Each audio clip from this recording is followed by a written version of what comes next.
Okeylah, tanpa bercelotea panjang, saya terus pas forum ini kepada panel kita. InsyaAllah kita akan mulakan dengan Profesor Madya Dr. Muhammad Asri untuk berceritakan sedikit tentang apakah erti sebenar perubatan Islam tu. Macam mana pengamalan perubatan Islam pada zaman Nabi dan seterusnya zaman salafus soleh untuk kita contohi. Jadi mungkin beliau boleh ungkap sedikit sejarah dan sirah berkenaan tib Nabawi. Jadi oleh itu saya serahkan kepada Dr. Muhammad Asri. Silakan.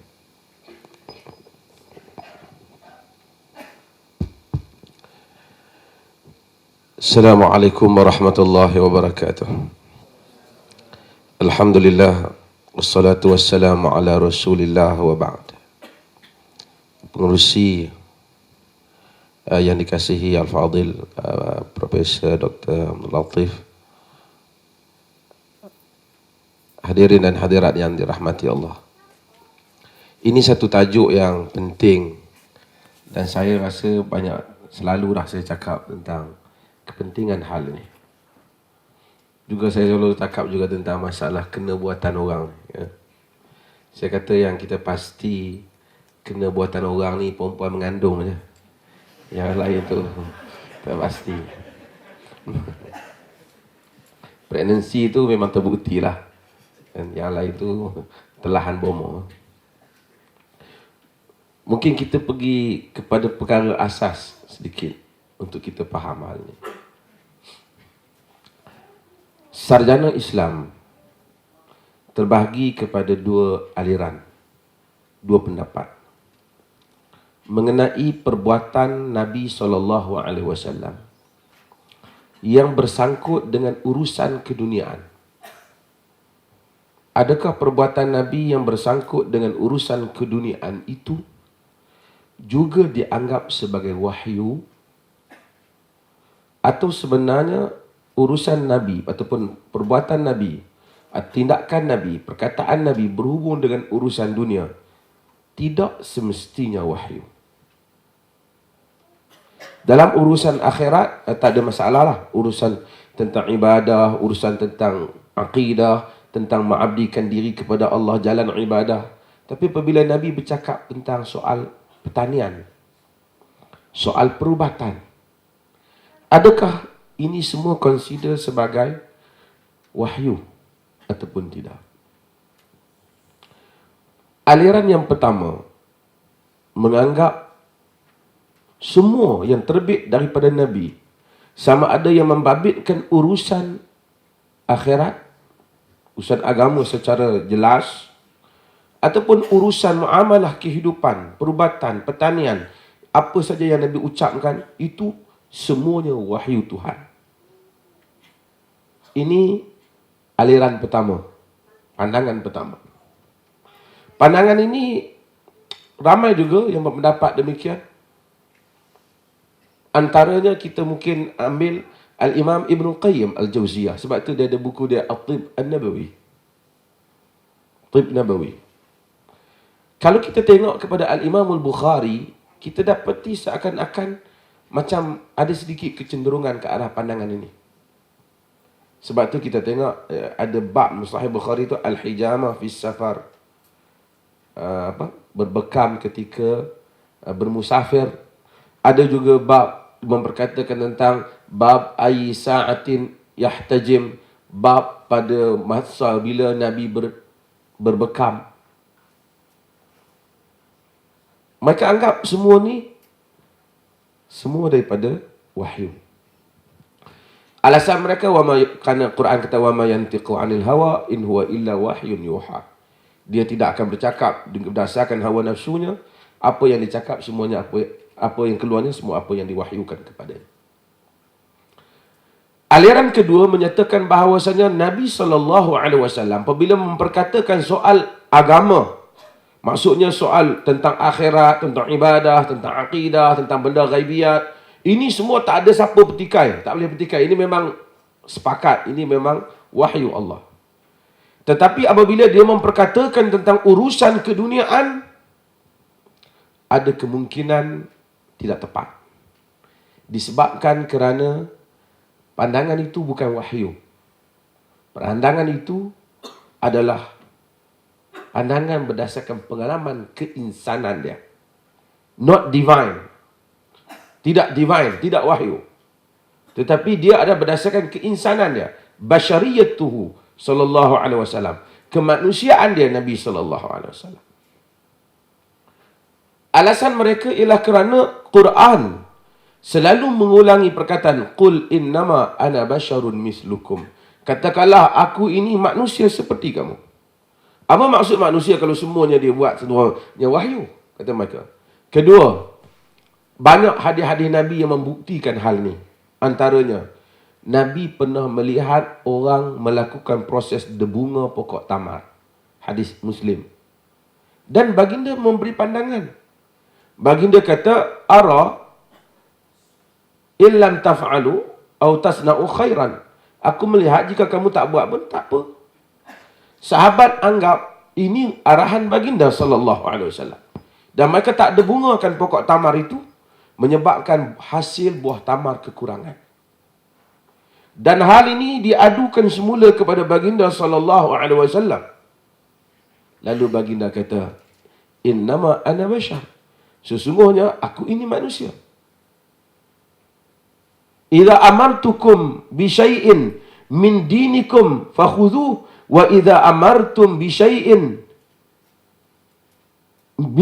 bi ra'yi fala ta'khudh innama ana bashar. Wa idza amartukum bi syai'in min ra'yi innama ana bashar. Maksudnya aku ni manusia. Kalau aku suruh kamu sesuatu perkara yang urusan agama kamu, maka hendaklah kamu terima. Jika aku berikan sesuatu arahan ataupun pandangan ataupun berikan sesuatu dalam urusan dunia kamu berdasarkan pandangan aku hanya bashar. Aku hanya bashar. Yang ni kemungkinan aku silap. Dalam kes ni aku silap. Dan banyak hadis-hadis ni menunjukkan bahawasanya banyak lagi kejadian lain Nabi bertanya pendapat sahabat. Nabi bertanya pendapat sahabat. Kita ada hadis yang walaupun tidak begitu kukuh tetapi diriwayatkan oleh Ibn Hisham menyebut bahawasanya bagaimana Al-Hubbab bin Munzir semasa peperangan Badar. Nabi pilih kawasan, Hubbab tanya Nabi, ahadhihi manzilatun anzalakaha Allah am al-har wal-ra'y wal-makidah? Wahai Rasulullah, ini tempat yang Allah suruh pilih ke? Ataupun ini peperangan, pandangan dan satu perancangan, tipu daya peperangan? Nabi kata, innama wal-ra'y wal-harb wal-makidah. Ini perancangan saja. Kalau macam tu kata Hubbab bin Munzir, bukan tempat ini yang sepatutnya. Tempat lain. Di mana kita mesti menguasai telaga air. Ini semua menunjukkan ada juga pandangan-pandangan yang dilontarkan oleh Nabi yang bukan dalam urusan dunia. Kadang-kadang ada sahabat bagi pandangan yang lebih tepat. Dan kadang-kadang ada juga pandangan yang mana berlaku kesilapan. Seperti dalam isu pokok tamar tadi. Ini tak mencacatkan kenabian dia. Kerana tujuan Nabi dihantar bukan nak mengajar tentang pertanian. Bukan nak ajar tentang masak bubur Ashura seperti mana orang Melayu kata Nabi Nuh masak bubur Ashura bulan Muharram ni. Nabi tak pernah dihantar untuk kerja-kerja tu. Tu syaf-syaf kita dah buat dah. Jadi ini tak mencacatkan. Dia dihantar tentang urusan akidah, tentang urusan prinsip-prinsip dalam kehidupan, termasuk prinsip siasah, termasuk dalam prinsip perubatan. Tapi bukan pendetailan itu. Dan Nabi bukan Tuhan yang mengetahui semuanya. Hatta di dalam penghakiman, Nabi kata, innama ana bashar, wa innakum takhtasimuna ilai. Fala'alla ba'dukum yakun alhana bihujjatin min ba'd. Fa'aqdi lahu ala nahwi ma asma'. Faman qatta'tu laku aqadaitu lahu bihaqqi akhihi fala ta'khudhuh innama aqta'u lahu qit'atan minan nar. Hadis riwayat Imam Bukhari. Aku manusia. Kamu bila berbalah, kamu dah bawa kes kepada aku. Sebahagian kamu lebih fasih daripada sebahagian yang lebih petah daripada sebahagian yang lain. Lalu aku berikan kes tu kepadanya dengan pengujahan dia. Macam kita sekarang lah. Lawyer cakap pandai, walaupun kita salah, kita menang. Nabi kata siapa-siapa yang mana dia tahu, aku beri pada dia berdasarkan kepetahan dia, bukan kerana dia benar. Sesungguhnya aku telah beri pada dia daripada hak saudaranya. Jangan dia ambil kerana aku telah potong untuknya potongan api neraka. Maksudnya kalau dia ambil, dia berdosa. Aku manusia. Aku berdasarkan hujah. Kalau Nabi hari itu naik atas kerusi kehakiman, Nabi kata engkau salah, dia betul. Kau tak payah bawa kes. Aku tahu Tuhan beritahu kau salah, dia betul. Kita tak ada contoh dalam sistem kehakiman. Tetapi hakim mesti berdasarkan hujah. Salah betul, hujah. Dia bukan manusia. Hakim tak boleh pergi kat Tok Bomo tanya, Bomo agak dua-dua ni siapa betul? Kan? Hakim mesti berdasarkan fakta. Itu Nabi tunjuk pada kita. Semua ini menyebabkan Waliullah Ad-Dahlawi, Al-Qadi Abdul Jabbar, Al-Mu'tazili, Al-Qadi Al-Iyad, Muhammad Abu Zahrah. Ramai lagi. Dia juga Abdul Wahab Khalaf, Muhammad Abdul Wahab Khalaf, dia tokoh daripada Mesir. Ramai lagi mereka ini berpendapat bahawasanya Nabi SAW dalam urusan keduniaan, sebahagiannya mungkin pandangan beliau, baginda SAW. Berdasarkan kalau kita kena faham ground ni dulu, asas ni, baru kita boleh faham perubatan ni nak masuk belah mana. Kalau kita bersetuju dengan golongan yang pertama, dan saya rasa pendapat itu tidak kukuh mana bila kita lihat pada dalil-dalil ni, itu yang menyebabkan semua orang anggap bila Nabi kata kena makan ni, dia pun kata itu je perubatannya. Tak. Tapi kalau kita lihat pada penghujahan golongan kedua, saya rasa ini yang lebih kukuh. Dan inilah yang Ibn Khaldun sebut. Ibn Khaldun kata, Tib Nabawi ini datang daripada jenis pengalaman dia. Nabi akan bagi pandangan tu berdasarkan kepada apa yang ada di persekitaran aran Arab itu. Dan kita ada bukti yang lain. Nabi kata dalam hadis, innamal khamru min hataini syajaratain. Sesungguhnya arak daripada dua pokok ni, iaitu tamar dan anggur. Dan kita tahu, arak bukan tamar dan anggur saja. Tapi Nabi bercakap dalam konteks penduduk Madinah. Penduduk Madinah. Kalau kita pegang hadis ni secara literal, kita mungkin boleh pergi minum arak yang lain. Kita kata, yang ni bukan tamar. Yang ni bukan anggur. Ini pokok apa je kan? Daun ketum. Betul pandai entah. Ini tak apa, dia kata. Mabuk tak apa, jangan dua dia. Artinya kita sempitkan pahaman. Nabi bercakap dalam konteks itu. Itu yang setengah kata, ubat Islam ni batu saudak je. Itu masalah tu. Nabi cakap dalam konteks. Kita ada, Nabi kata, "Idza ja'akumul ghaib fala tastaqbilul qiblah, walakin syarriqu aw gharribu." Ini hadis yang diriwayatkan oleh Bukhari. Nabi kata, bila datang kamu nak buang air besar, jangan menghadap kiblat, menghadap ke timur ataupun ke barat. Ada negeri yang timurnya kiblat. Ada negeri yang baratnya kiblat. Nabi bercakap dalam konteks itu. Sebab itu kita nak kena faham teks and konteks. Bila kita faham hal ni dan kita lihat pada realiti, kita tahu sebahagian yang Nabi sebut tentang perubatan ini, dia berada dalam bahagian kedua. Nabi bercakap dalam konteks tertentu dan sebahagiannya Nabi bercakap berdasarkan apa yang sampai kepada baginda daripada ulasan baginda terhadap masa itu. Sebab itu, dalam riwayat Aisyah radhiyallahu anha, walaupun ada sedikit yang qita' di kalangan rawi, tapi dhaifnya tidak kuat. Iaitu, orang bertanya pada Aisyah, "Wahai Ummul Mukminin, jika engkau pandai di dalam syair, kami tak heranlah engkau anak Abu Bakar. Abu Bakar Sayyidul Arab, ketua orang Arab. Wahai Ummul Mukminin, jika engkau pandai di dalam fiqh, di dalam agama, kami tak heranlah engkau isteri Rasulullah. Tapi daripada mana kau dapat ilmu perubatan? Pandai kau tentang ilmu perubatan? Ulas ubat ni, cakap-cakap ni, pandai Aisyah radhiyallahu anha. Kata Aisyah, sesungguhnya Rasulullah itu wafat. Rasulullah itu sakit pada akhir hayatnya. Dan wufudul Arab, perwakilan Arab datang daripada merata semenanjung Arab, macam-macam. Dan mencadangkan berbagai ubat kepada Nabi. Dan aku yang membancuhnya. Jadi ilmu perubatan itu diambil daripada Arab. Nabi tak kata aku sakit ni, Allah telah mewahyukan supaya kamu beri ubat ni pada aku. Tak. Nabi ambil daripada ni. Al-Imam Ibn Hajar Al-Asqalani ni ilmuwan besar di dalam sejarah para sahabat. Ketika membahaskan tentang seorang yang bernama Al-Haris bin Kaladah. Al-Haris bin Kaladah. Al-Haris bin Kaladah ni dia satu orang tokoh perubatan Arab pada zaman Nabi. Dalam riwayat tak ada yang menunjukkan dia masuk Islam. Dia bukan Islam. Bukan Muslim. Tetapi banyak juga riwayat yang menunjukkan Nabi menyuruh sahabat pergi berubat dengan dia. Pasal dia mengetahui perubatan Arab.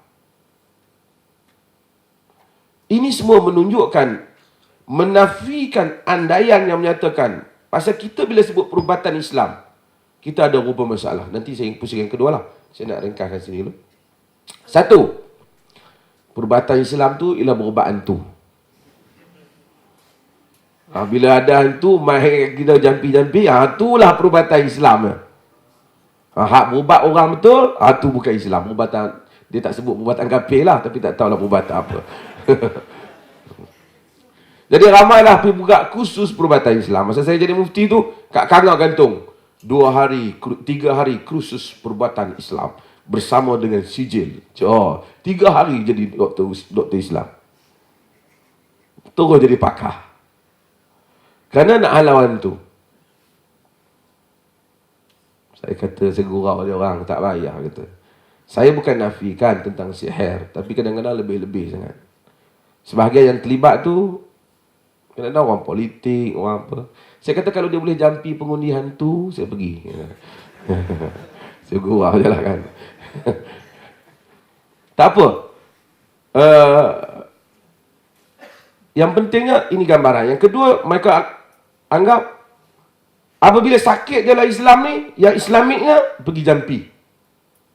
Dan saya akan pergi pusingan berikutnya nanti.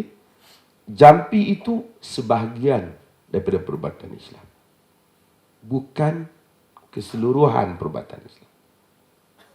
Artinya kalau orang berjampi, ada dalam sunnah. Ada dalam sunnah. Nabi SAW pernah jampi. Tapi jangan baca hadis jampi. Memang ada hadis jampi Jibril. Nabi datang, Nabi melawat orang sakit, Nabi kata, Nabi pegang, Nabi kata, Allahumma rabbun nas, Allahumma rabban nas, muzhibal ba's, ishfi anta syafi, la shifaan illa shifa'uk, shifa'u la yughadiru saqama. Wahai Allah Tuhan manusia, sembuhkanlah, engkau lah menyembuhkan. Nabi doa.